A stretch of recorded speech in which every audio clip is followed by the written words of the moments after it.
At Methodist Healthcare Ministries, we are broadening the definition of healthcare because we know that health is more than what happens at a doctor's office. Your health is affected by the things you eat, the water you drink, and the environment where you live, work, play, and pray. Visit MHM.org to learn more.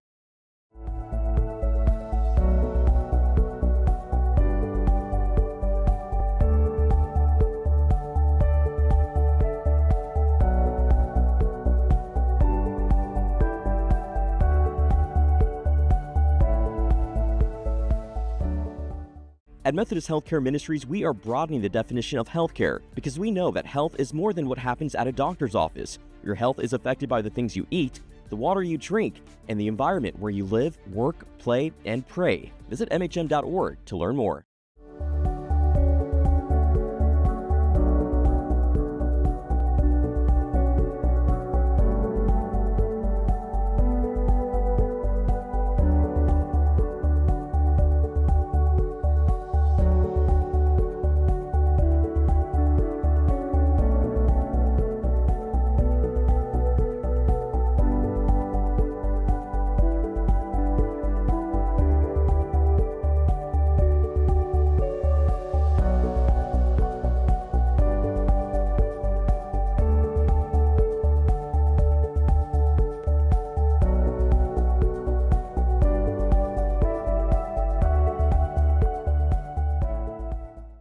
At Methodist Healthcare Ministries, we are broadening the definition of healthcare because we know that health is more than what happens at a doctor's office. Your health is affected by the things you eat, the water you drink, and the environment where you live, work, play, and pray. Visit MHM.org to learn more.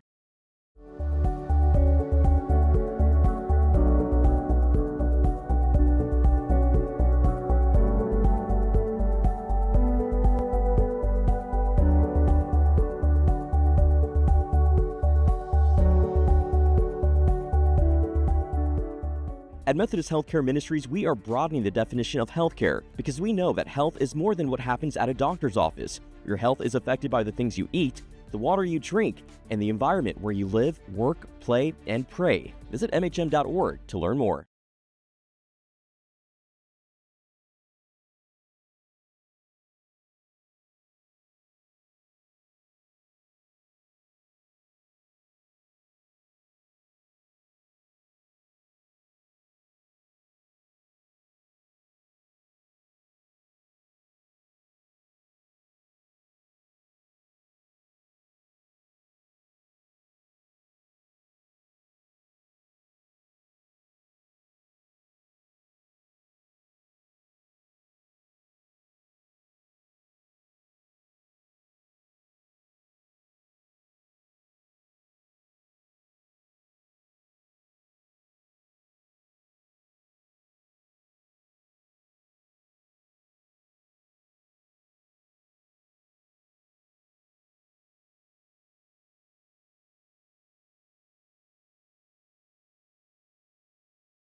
Good afternoon, everyone. Good afternoon. We have a absolute packed house here at St. Mary's University.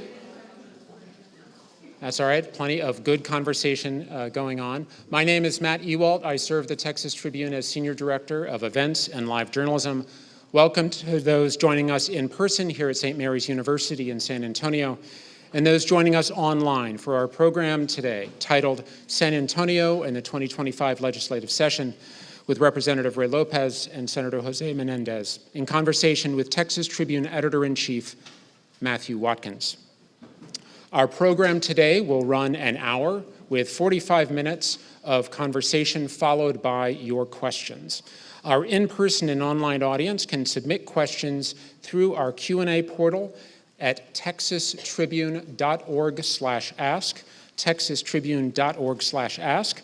For those in person, we have some signage at the back of the room with a QR code that you can scan, or if you're old school and just want to write your question down on a note card, you flag me down and I'll bring you one along with a pen.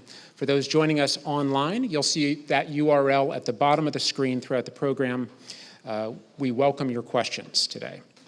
We are grateful for the support of our sponsors. Our major sponsors for today's program are CPS Energy, Methodist Healthcare Ministries, and Raise Your Hand Texas.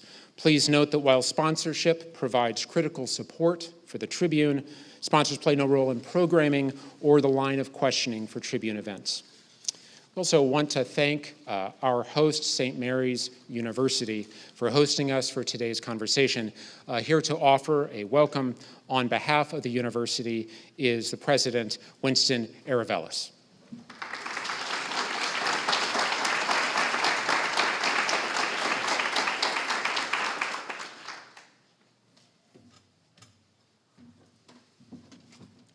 Good afternoon.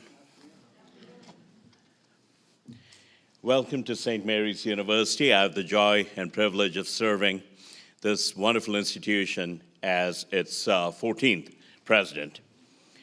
This is an important conversation, so I'm really glad to see everybody here this afternoon. And I'm grateful that the Tribune's taking this on as a forum for us to get into some dialogue. As you know, St. Mary's is the oldest institution of higher education in San Antonio. We're the oldest Catholic university in the Southwest, and we are home to the only law school between San Antonio and the border. And we have the dean of that law school with us this afternoon, Dean Roberts.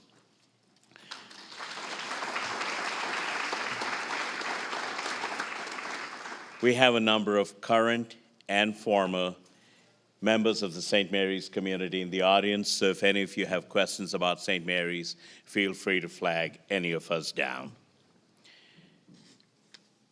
As I was walking over, I was thinking about St. Mary's and the Mariners who came here 173 years ago to found this institution.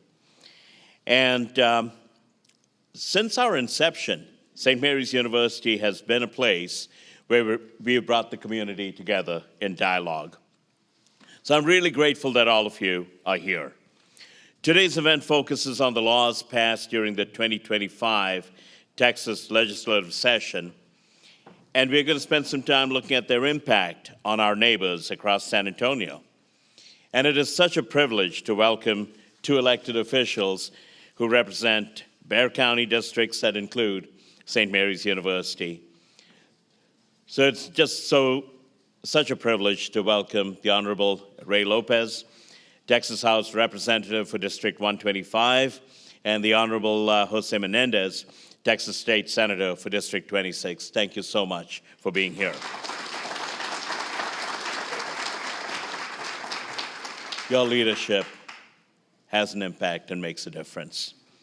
I'm also grateful and delighted to welcome Texas Tribune Editor-in-Chief Matthew Watkins, who's going to be moderating the panel today. Matthew, thank you for your hard work in advancing the Tribune's mission of nonpartisan public interest journalism.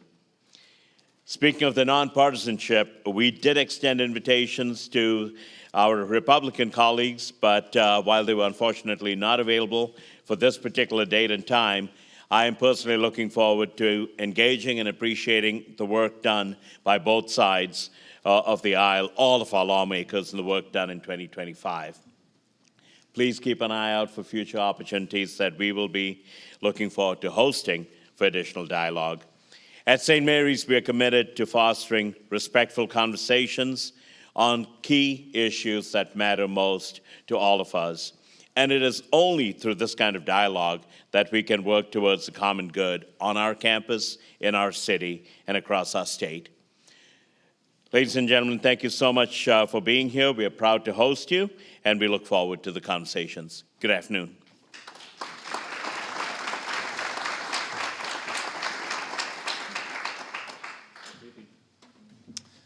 Just got a couple other things here, Matthew. That's all right. We'll get right to the program here in just a second. I do want to take a brief moment to thank all those around the state who make the journalism of the Tribune, including events like this, possible by becoming Texas Tribune members. To learn more and to become a member, you can visit texastribune.org/support. And just a reminder, our tour around the state hosting conversations like this with communities to recap not only the 2025 legislative session, but its impact on Texans and Texas communities continues next Tuesday, June 24th in San Angelo, and later in July in Houston. You can learn more at texastribune.org/events. And I'll just briefly introduce our two lawmakers today. State Representative Lopez was elected to the 86th Texas Legislature in 2019 to serve House District 125, which encompasses much of San Antonio's culturally diverse west and northwest sides and includes St. Mary's University, where we are right now. During the 89th legislature, he served as vice chair for the Public Safety and Veterans Affairs Committee and served on the Homeland Security and Land and Resource Management Committees. State Senator Menendez has served Senate District 26 since 2015, having previously served as state representative beginning in 2000. During the 89th legislature, he served on the Administration, Business and Commerce, Education K through 16, and Veterans Affairs Committees. We are deeply grateful for both lawmakers for joining us for this conversation. And with that, I turn the program over to Matthew. Okay, thank you, Matt, and thank you to St. Mary's for hosting us and for that friendly introduction. And thank you to both of y'all for being here. Congratulations, you made it through another legislative session. You did it. So there's a lot to talk about today about what happened in the last 5.5 months or so, and a lot of different topics that will impact the lives of people in this district, in these districts, in this city, and in this state as a whole. I want to start with education because that has in many ways been the dominant political issue in state politics for the last few years. And it was a major session for public education in this state. Of course, the school voucher education savings account bill passed. The legislature devoted $1 billion to that.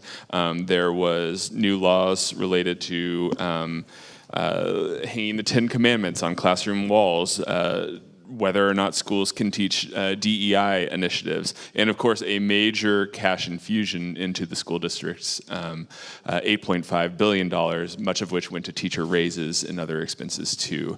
Representative, I'm going to start with you, and I think we can get into some of the details of those policies and ideas, but first I want to ask you just your sort of big picture takeaway. Are Texas schools coming away better off or worse off this legislative session, given all that happened this time around? Well, the issue of better off or worse off, really the answer is yes. We're better off in one sense, in that there's more money being applied to the educational system that's incredibly important to our vitality in Texas. And I would say Texas, as Texas goes, the nation goes.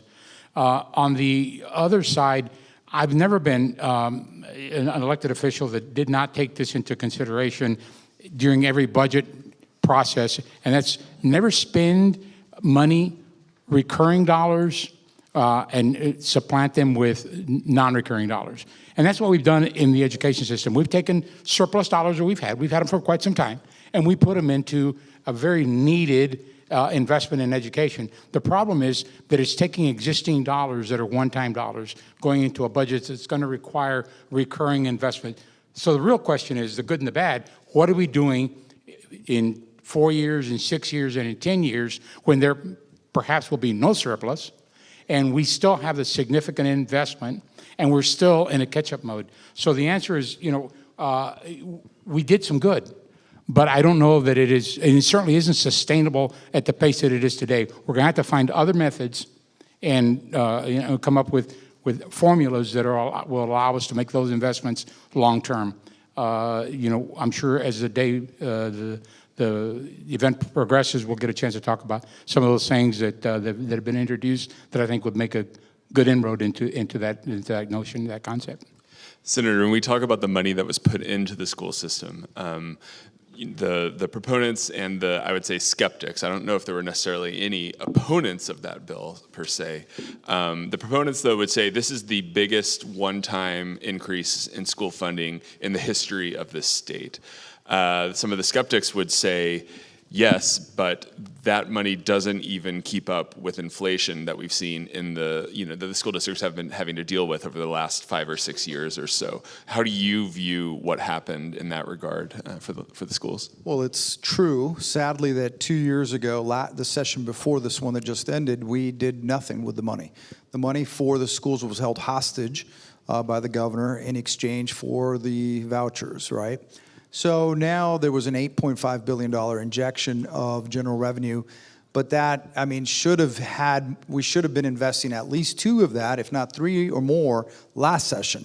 So our school districts have been behind. And then what you do with this bill, if you had to name the bill, give it a theme, HB2, it's the We Don't Trust Superintendents bill.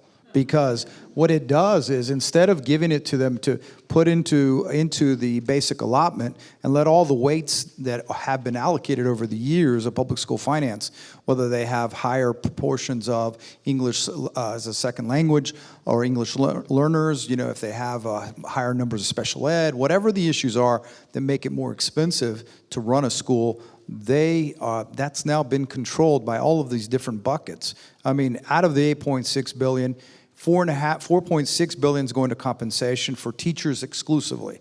$500 million because they wanted to make sure that many of us as Democrats would be more supportive of this, is going to teach employees below the teacher, not administrators. And that's the one thing too. There's no funding in here for administrators because what had happened in the past, they were frustrated, leadership's frustrated that we'd give them a large sum of money.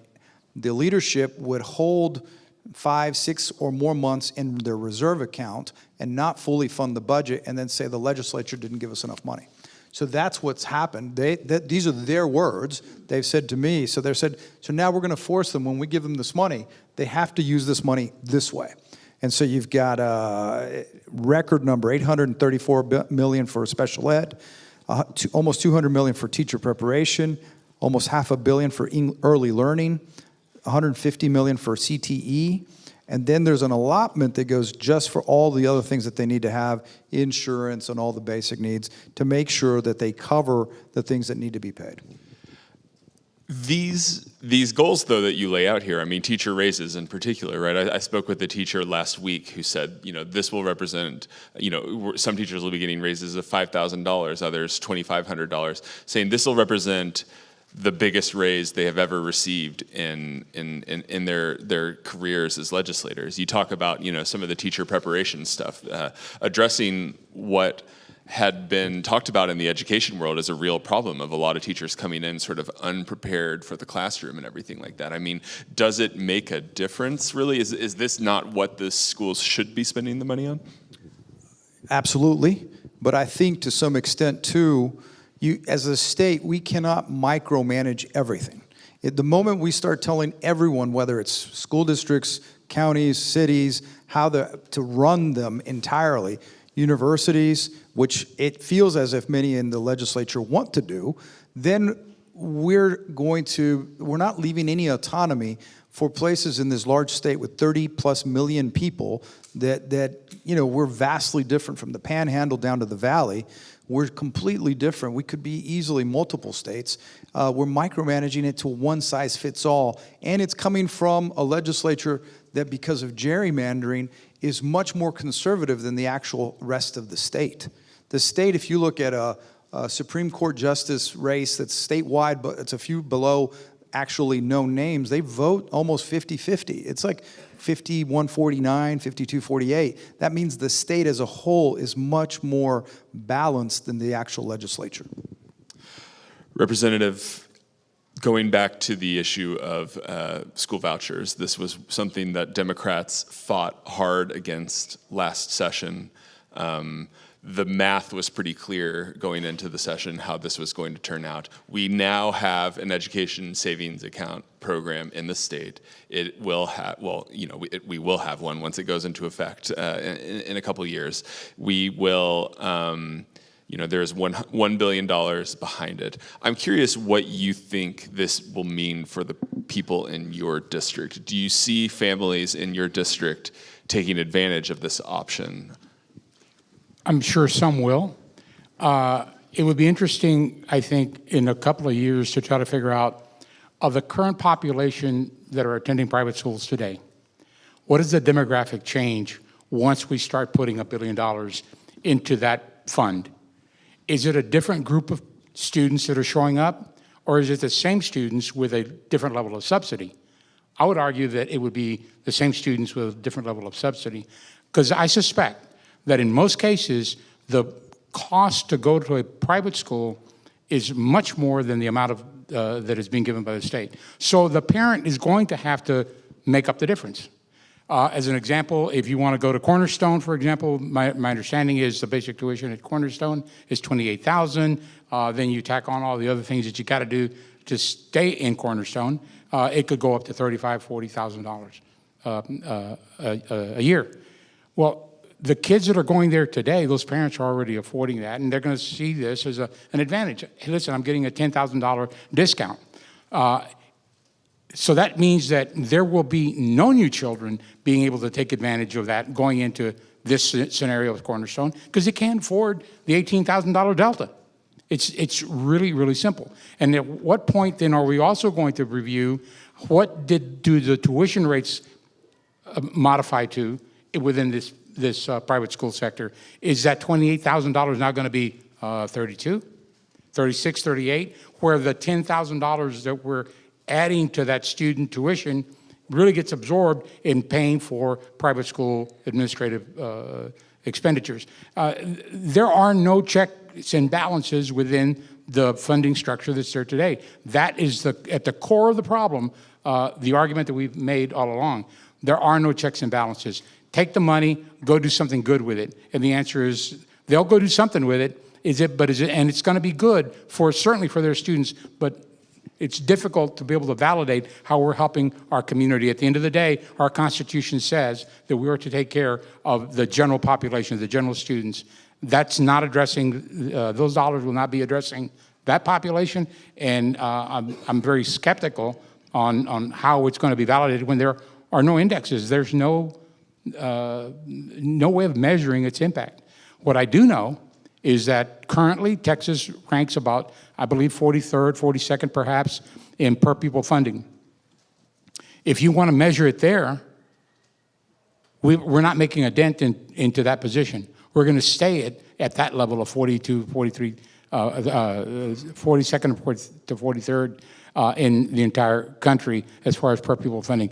If we're going to increase it, that's where we need to increase it. But I wouldn't say just blanket write a check. It has to be accountable. It has to be driven towards something. And if we get a chance in a little while, I'd like to talk about a program that I introduced that I couldn't even get it into committee, much less have a debate on it. And that's having a universal pre-K across the entire state to make darn sure that our 3-year-olds and 4-year-olds are beginning to learn how to read and making a big difference within our education structure in the future. That's making an investment in the future. And I'm hoping that we can continue having that discussion at the state level and make some progress on it. Senator, you know this, but for the people in the room, right, the way this voucher will work is you will get a certain, segment of funding that would have presumably gone to your school if your student was enrolled there. That will average out probably around $10,000 in that ballpark range for students. There's $1 billion in the fund to support this, and if you do the math, 10,000 divided by $1 billion. I'm not going to do that at the top of my head, but I do know that it is 100,000. There you go. Thank you. Good job. You're welcome. This is why I'm in journalism and not in engineering. But this this is there are more than 100,000 private school students right now. No, yeah, it's much more than that, but I don't think there's 100. I'm not sure there are 100,000 seats. Right. Yeah, but there's 5.5 million kids in our public schools today. But I think one of the big questions out there is, will demand for these ESAs quickly outpace the supply that they have? And if so, what is the state going to do about that? So the thing that you haven't touched on is that the bill also allows for homeschoolers, which doesn't make a difference if they're not going to be in a private school by definition. Also, it allows for people with disabilities, special needs, and they're eligible up to $30,000 per student. And so, it's almost impossible to know which child's going to win this lottery ticket. And the sad part is that even if you win the lotto ticket to the voucher for your private school, however you want to do it, it doesn't guarantee no private school has to take you. So you can have it, you can have the money to make up the difference, and you can show up at name your private school, and they can say, "I'm sorry, Johnny just doesn't cut it. It's not up to our standards." Or they don't even have to give you an explanation. I mean, they just can say no. And so this is not necessarily school choice for parents, it's school choice for private schools. It will be a choice if you want to subsidize your homeschoolers and subsidize special needs kids, yeah. But people need to realize too, if you go to a private school, we talked about, would they be required to have an ARD like a public school? No. Would they be required to have an individualized education plan like a public school? No. So they don't have the same protections for their special needs child as you currently do in your public school. Those protections are all gone. And so, it's one of those things, you have to be careful what you wish for. I think to me, this plan seems like it was a political primary check box to be checked off. They checked off a box. The governor had been wanting for years to get vouchers passed. It's a national plan. This is a part of a nationwide playbook that you see being applied in red states. And so it's done, and I think we'll look back. Fortunately, we put there was some stop gaps in terms of, because these plans have grown in other states where they have not put cost limiters to 7. They've ballooned in cost, and fortunately we put a stopgap on that. Representative, this of course was the dominant issue of the last legislative session. Democrats in your chamber, alongside some rural Republicans, managed to block it from passing. That also, as you already mentioned, led to the blockage of a significant infusion into schools during that legislative session, schools that really struggled in the past 2 years. Many of the Republicans who voted against it lost in the primary, and it came back in the different equation. I wonder is there any second thoughts about that strategy last session? I mean, would schools not have been better off had vouchers just passed in 2023? Hindsight's pretty good, isn't it? I think the considerations could have been different had we known that this was going to be ultimately what was going to happen. But at the end of the day, we were making decisions based on what the community was telling us. I can tell you, I specifically, and I'm sure the senator did the same thing, was reach out specifically to the leadership within the school districts, within our communities, to find out what was it that they needed to have, was what was being offered meeting those needs, and did they support it? And unilaterally across my district for sure, and generally across the entire state, they were all saying, the public school superintendents were saying, this will not work. If you will stand with us, we will stand with you, and let's make sure that we can get a better deal. Assuming that cooler heads would prevail, assuming that fairness would kind of balance out the scale. Ultimately, it didn't. What wound up balancing the scale was a big pile of money, getting rid of a lot of individuals that were willing to have a reasonable dialogue around school funding and public school funding that got booted out. What replaced them, well-intended individuals that I'm sure at every one of their meetings was talking about how important education was, how important, communicating with their local community and how they were going to listen to all of that was at the top of their discussion list. But what wound up happening when they got on the floor with I don't know if it was the largest class of freshmen, but a very large class of freshmen, primarily Republicans, what they wound up doing was showing up with a playlist, with a scorecard that said, I must vote this way or I will not get reelected. And guess what? I got elected by virtue of following the scorecard. I'm going to continue to follow that scorecard. And the people that author that scorecard are saying no to public education and no across the board to virtually anything that talked about making sure that we let the community have a say in what was happening and then give them the autonomy to execute on it. That was not the playbook that they were being measured by. That was not the scorecard that they're now going back and saying, look what I did. If it would have been, we would have listened to bills that talked about lowering the age from 21 to 18 for guns. What do? We did it in reverse. Now, if you're 18 years old and your dad happens to give you a pistol, you can put it in your backpack and take it to school and show it off to your friends, and it's not against the law. You can do that. Those are the kind of bills that we were listening to because the people that were making those decisions were not necessarily individuals that were thinking like the parent that they, ran on perspective of being. They were running off of a scorecard that said, you better vote for this stuff. There were votes that were taken on that floor that I was dismayed at virtually by the individuals that were making those. How in the world could you, under any circumstance, vote for that? And then the answer is because they didn't read the bill, because we were told how we were going to vote. And there's a lot of examples of that. But forgive me if I didn't get direct to the answer. Ask me again, and I'll give you another answer. And I'll try to make it match.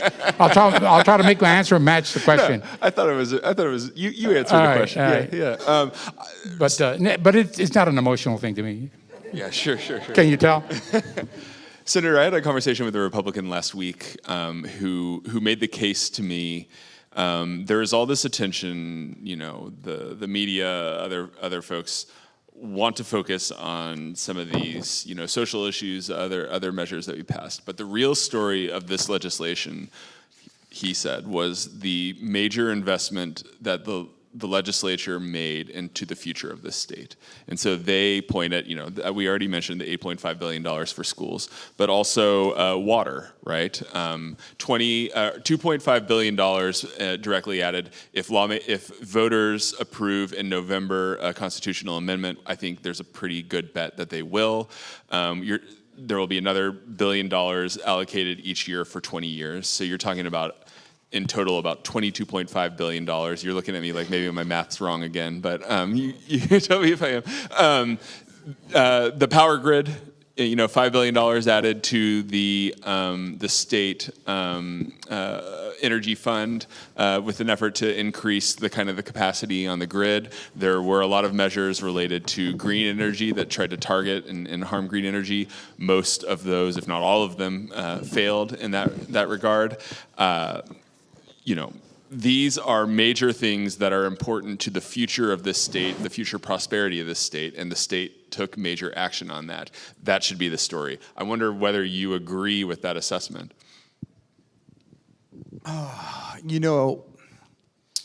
For sakes of politics, it's easier to oversimplify things.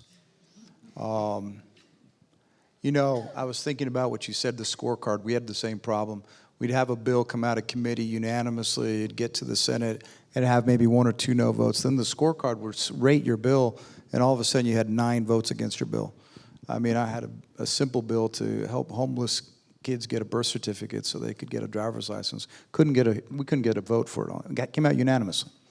Anyway, scorecard, for those of you who are wondering what I'm talking about, is there are some very conservative groups who have put together a scorecard that scores how legislators score, whether they're really conservative or not, and that's what they fear more in their primaries.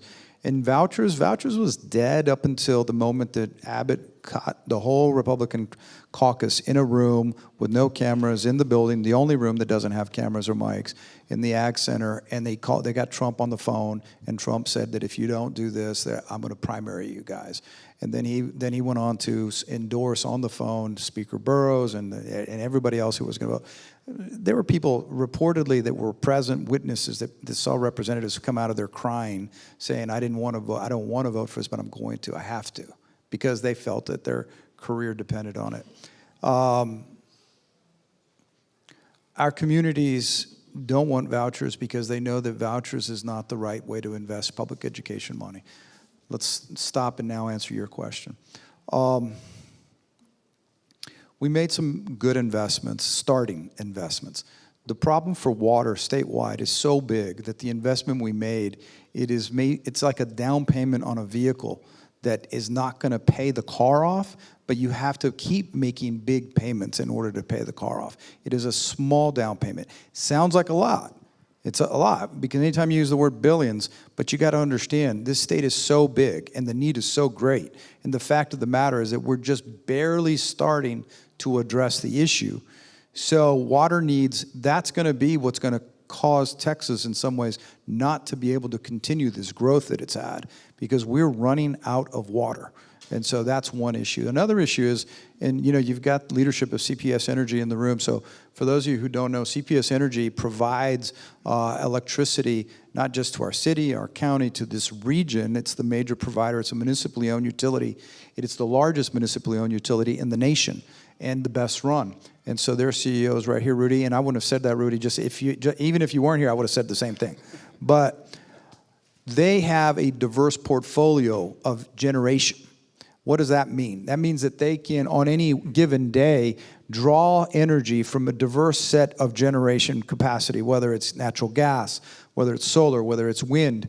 They have this, and many of their customers are willing to pay more for renewable energy-based power. They have that capacity. We have some of the lowest rates in the nation here in the city of San Antonio. And the other advantage that they do, when Toyota was looking to relocate to San Antonio many years ago, the state didn't have the financial tools to compete with the states that wanted Toyota to go. But what did we have? We had Alamo colleges that could provide free training. And then what else did we have? CPS Energy that could give them a lower cost of energy. So we had things that we owned as a community that could make us competitive. And that's the only reason we were able to get Toyota. It's 4,000 initial jobs and the many thousands of jobs that have come since. Here's a concern.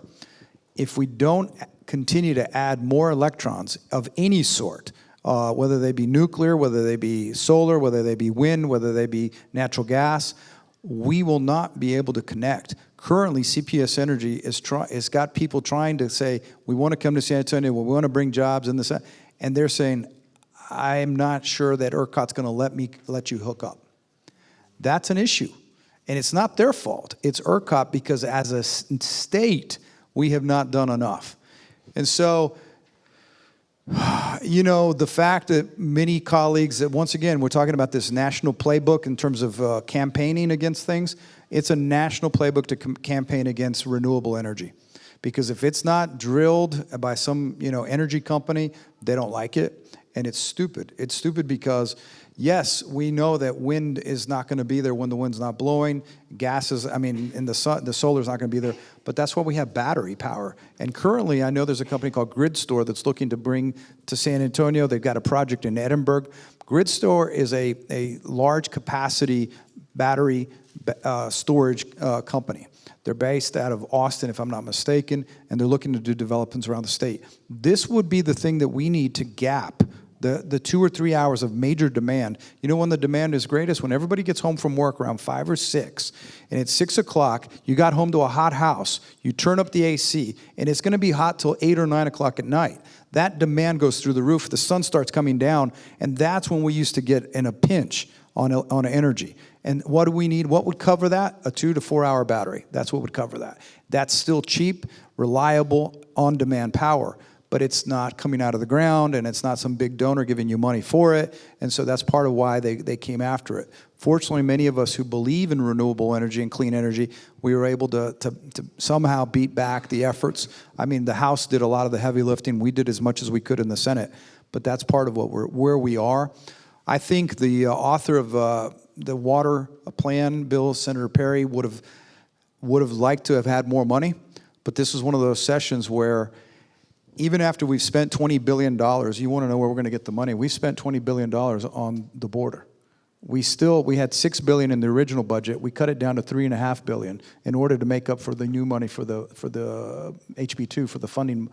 We still have $3.5 billion there that we can use for other purposes, water or other purposes. We should not, the state of Texas and taxpayers should not be funding the border operations. We should not have a whole new Operation Lone Star separate workforce so that the governor can go out and give away to sheriffs and set up jobs and do things on the border.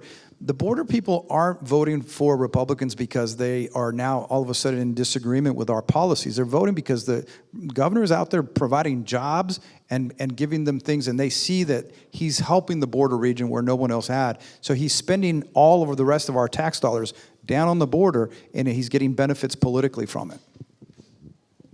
One thing that was striking to me was that we reported about this yesterday. One thing that did sort of silently happen in this year's budget was no more money for border wall construction. What do you think happened there, Representative? I was a little bit surprised to see that decision was made. I'm not sure what exactly happened. Hopefully, the emergence of a conscience might be, responsible. But the reality of it is, we put a lot of money into the border, and what we're not putting into it is effort and smart investment in processes. I don't think there's anybody in this room, and I've never spoken to anybody that defended bringing illegal criminals across the border to live in our communities. Nobody wants that. Across the board, no one at all thinks that that's a smart idea. As a matter of fact, they would all scream and holler and say, you got to do something to not let that happen. And so whenever I got into a position to have that level of discussion, and by the way, that discussion was typically with chambers of commerce. It was typically with organizations like the construction folks, the lodging industry, the restaurant industry. You got to figure out a way so that we can bring legal individuals across the border, give them jobs, let them pay taxes, and then at a point in time that their visas or their permission is expired, we send them back or we force them to apply again. And oh, by the way, that should only be individuals that are coming to do a job, one, that we have a need for that skill, and B, we can't get a Texan to go do it. So I submitted a bill that actually made it to the floor. I got it out of committee with bipartisan support. Unfortunately, it died there. And basically what the bill said was asking the governor, giving direction to the governor to work with the Texas Workforce Commission to identify the jobs that were needed where there was a shortfall, then work with ICE and the federal government to create a program that we could take to the Mexican government and have them send us those individuals for a period of time. We've done that before. We've done that before. I don't know how successful it was, but we've done that before. And that would allow individuals to come forward across the border in a legal sense. And I think in the course of the last few days, we've heard that phenomenon has become just exacerbated by virtue of all of the federal work that's been done on immigration, the roundups and the things of that nature. That would have allowed us to bring legal individuals to come northbound, get jobs, stay as long as they are allowed to stay, and then send them back whenever they're done. As a matter of fact, when I was making the layout on the floor, a friend of mine, a Democrat who will remain nameless because I don't want to embarrass him in any way, but he went to the back mic to help me, right? I mean, that's kind of what colleagues do. You go to the front mic to deliver your bill, somebody goes to the back mic to hope to try to give you some suggestions that might be considered to make your bill more palatable to everyone. And he went basically to the back mic and said, would you consider opening this up not only to those individuals that are identified by Texas Workforce Commission and the governor's office, but to individuals that are here illegally, that they've nothing, other than breaking the law and being here illegally, they've been good legal citizens, and offer them a pathway to citizenship. And my response on the floor was absolutely not. That's not what this bill is for. If you would have been listening to my layout, this is not a path to migration bill. This is not a path to citizenship bill. This is a bill to help local businesses develop our economy and be able to put the workforce that we need in place to get the work done, to move our economy forward. If we do anything different, I can assure you for every vote that I pick up, I'll lose 2. And so let's be practical about this. Let's put together a program that will allow us to work closely with the federal government and the Mexican government to bring us individuals that we want into this country and help them help us create a good economy. I didn't get it off the floor. The vast majority of the people that were on the floor listening to my layout and to the folks at the back mic saying it was a good idea weren't paying attention, because they had made their mind up that their scorecard says this is an immigration bill, you're going to vote no, end of story, don't listen to it. That's the kind of problem that we're having. We're getting stagnated by this influence by these scorecards and individuals that are relatively new to the process that don't know any better. The Republicans that I had supporting the bill were all tenured senior Republicans that were trying to carry the day, trying to see the realistic impact of what the bill would have done. Unfortunately, I just couldn't get enough of them. But we've got to continue to do that kind of discussion and make sure that we identify those individuals that are willing to listen. And the way to do that is not when I'm on the floor at the front mic laying out my bill. It's when it's in committee, when you can go out there and stand at the mic and tell them your story. You need to go and advocate. They will listen to you much more than they'll listen to me on the floor. As a matter of fact, I would argue they'll never listen to me on the floor, because by the time they get to the floor, they've made up their mind on how they're going to vote. All right, I want to remind folks that if you're in the audience or watching online, if you have a question, you can raise your hand and submit it. Looks like we have one up here in the front, or you can submit it at texastribune.org/ask. We will get to those in just a minute. I want to talk politics very briefly here. There has been some reporting in recent days, and folks saying this publicly in Congress about the idea of the Trump administration putting strong pressure on Governor Abbott to call a special session for a rare midterm redistricting of the congressional seats. The idea being Republicans need a little bit more of a buffer to maintain their majority in Congress, and that there might be some space in Texas to do this. Senator, what are you hearing about this? Do you think this is a realistic possibility that such a session would be called? This rumor has been going around since we were in session. I believe that the administration is looking forward to building its advantage in states where it feels that it controls all the levers and can actually get more gerrymandering done. The irony of it is that the only way to do that is by reducing the Republican population in some existing districts. And that irony would mean that it would put those current Republicans at risk of losing their seats in a general. I welcome, if I were able to draft the script, well, first and foremost, I think it's a dumb idea. I don't know why any Democrat would show up to a special session where that's what you would do. What incentive on God's green earth do I have to go help increase gerrymandering? But anyway, but if somehow I were in charge and I could write the script, I would write districts that would not be packed with either Republicans or Democrats. I would make them all competitive. And the reason I would do that is because then at that point, if you make competitive districts, now everyone running for Congress has to go talk to all the voters in November. The problem that we have, with all due respect to my dear friend, and we've got a long-standing history of agreeing, and we carry each other's bills, and I think he does great work. It's not in committee when we lose these bills. It's after the election. It's because the people that get sent up there only worry about the primary. They don't worry about the general election. They don't care. So if they have nothing to lose, then what's the point? They don't care. And so if the redistricting is ridiculous, and also, but look at the tea leaves. I mean, read your Twitter account. The current county judge of Laredo today announced that he's opening a exploratory committee to run against Cuellar. What a coincidence. Yes, we're talking about redistricting and this and that. So it doesn't surprise me. I think I would hope that where Democrats can influence whether or not that bill could even be heard, that we would do that, because I don't think we should be a part of that. I think that's just abuse of government, abuse of power. I mean, you sort of touched on what my follow-up question was going to be, is like, would Democrats even show up to a session like that, or would they prevent it from happening? Well, I've been known to leave before. I have heard that.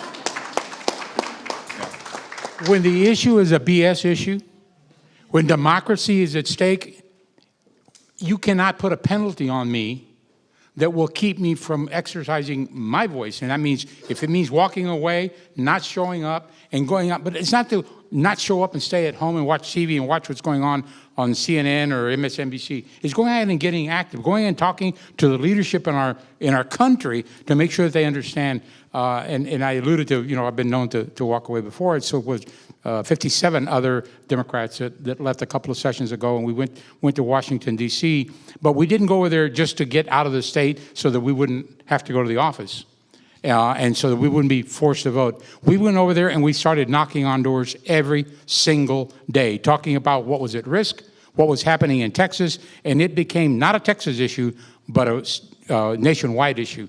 There are now states across this great nation that are recognizing the things that were happening in Texas was a prelude to how government was going to be monopolized by the Republican Party. So we accomplished our objective. Yeah, we came back and ultimately, we had to take the vote that we ultimately had to take. We didn't have the votes to kill it, so you could say we lost. But it isn't so much in the total win and loss of the issue. It was, did we make it a national issue? Has the discussion been there? And I would argue that it not only has it been a national issue, the whole issue of democracy, it has been at the forefront of everything that has happened in the course of the last 6 years. So that's what's important, to making sure that, we don't show up, but that we stay somewhere and be very, very loud. We need to be very loud, like what was happening in the course of the last weekend or last couple of weekends. Within reason, let our voices be heard. Within reason, have a statement to be made. And ultimately, somebody's going to have a conscience, and hopefully it'll be some of those elected officials that'll have a rebirth of their conscience, I would hope. One less political question for you, Representative, before we go to audience questions, which is, this session started out with a very contentious speaker's race, a race in which Dustin Burrows was the victor, in part because of the support he received from Democrats in that race.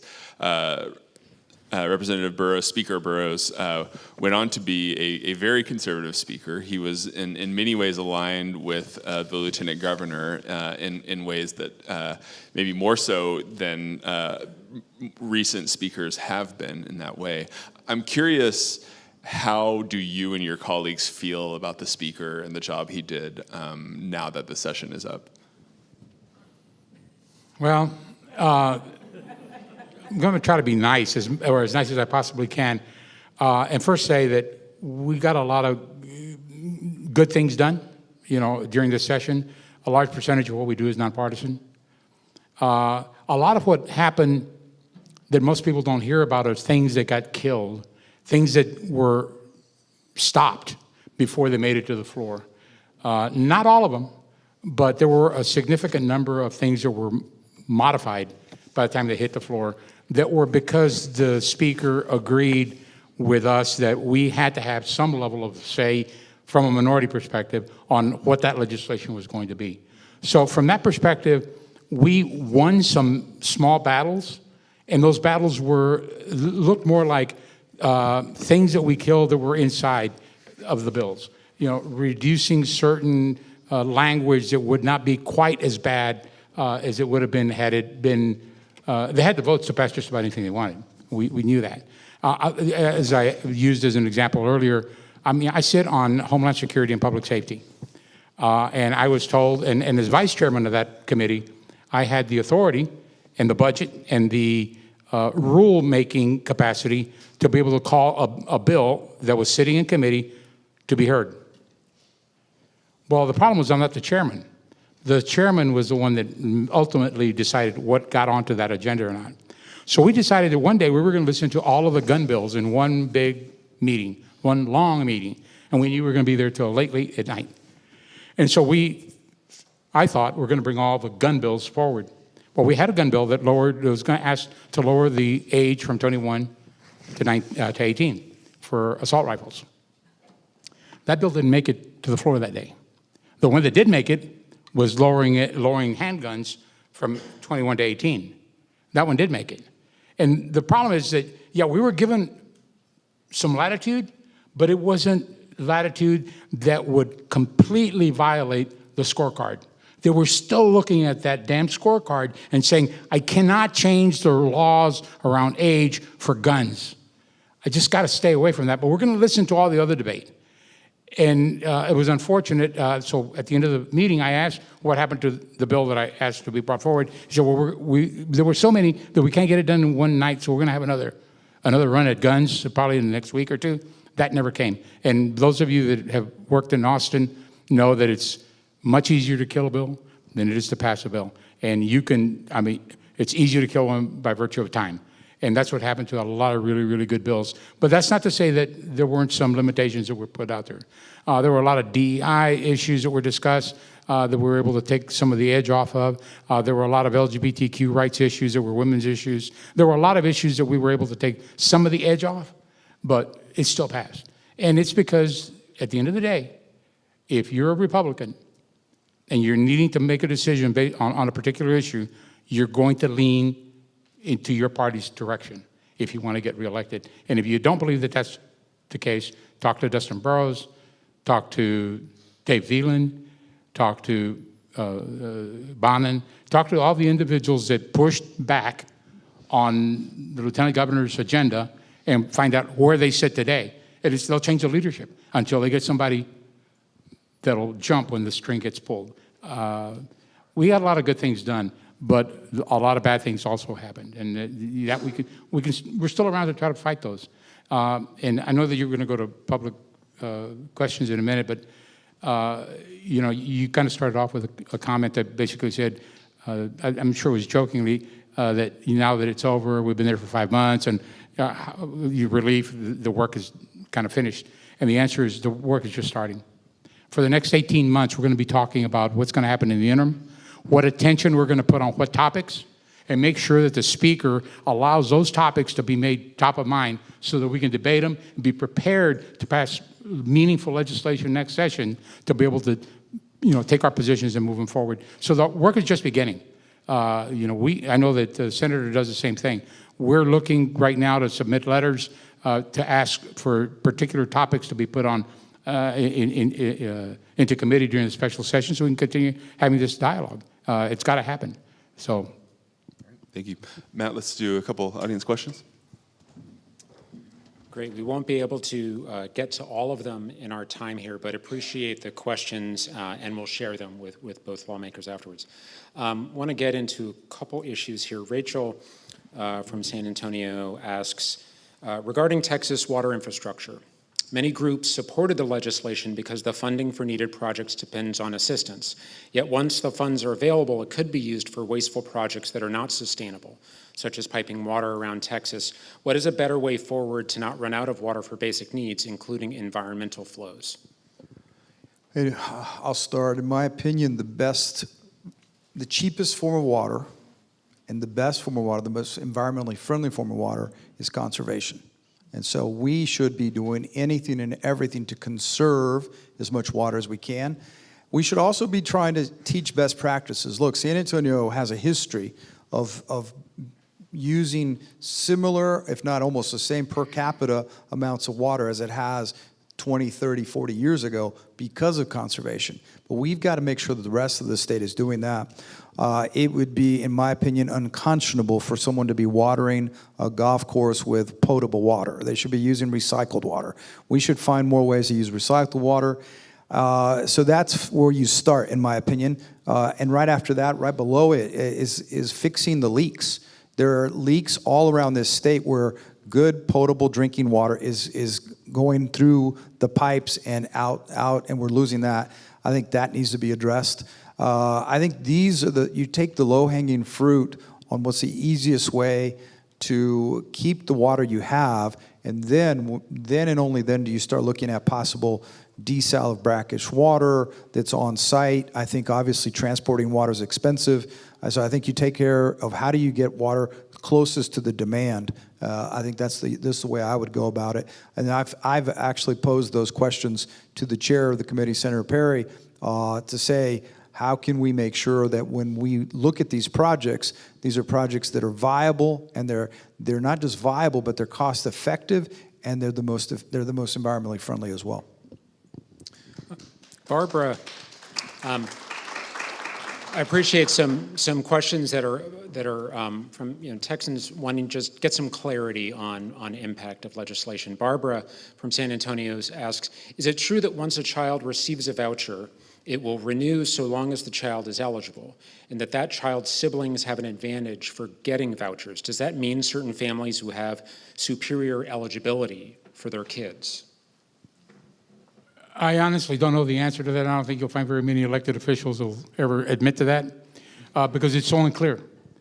We suspect that that's the case, but it is quite unclear. I mean, I think at the end of the day, the only fair thing to do under an unfair scenario like we have today is for every voucher that gets approved needs to go through a process, and that child needs to be validated and certified, that child has an absolute need to get public dollars to go get an education at that particular institution. But I can tell you that the rules don't set it up that way.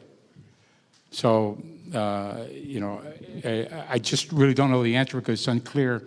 I know what the intent is. I know what I would prefer, but there's no methodology, there's no language that defines it.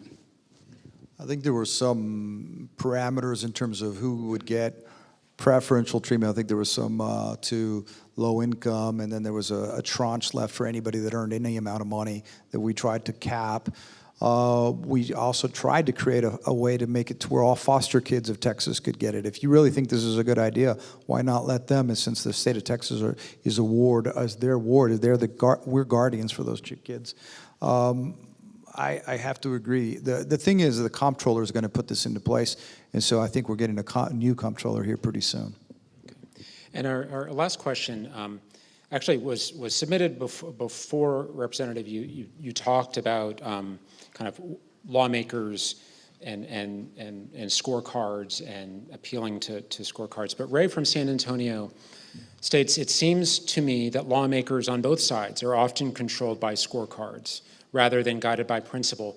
What would you recommend as the best way to render those scorecards irrelevant? Elect Democrats.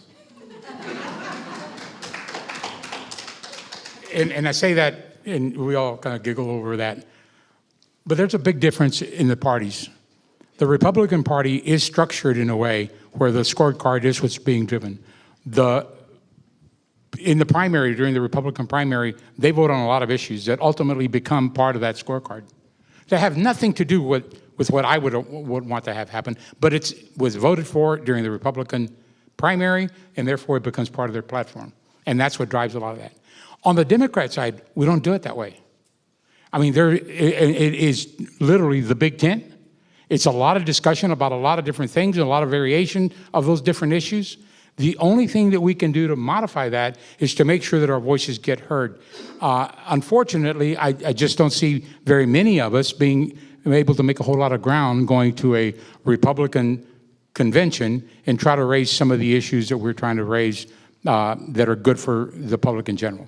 So, let me take a little stab, yeah, please. because I think the impression by a lot of voters are that because the districts are so gerrymandered, that even for us, there's got to be some group that holds us accountable. I think that's what they're thinking, and I think that you look at two guys.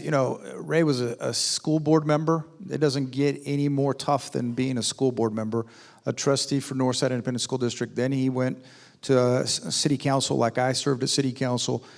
And then, he was in the House, I was in the House. When you work at a local level and you work with your constituents, you're not beholden to groups.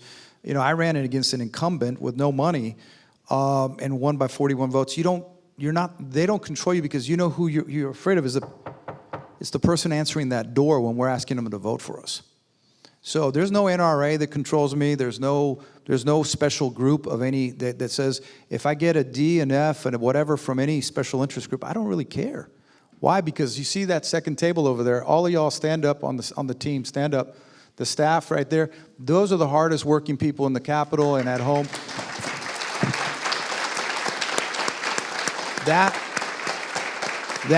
That team of people represent me and work for us and work for you both at our district office in Wonderland Mall, in the Capitol.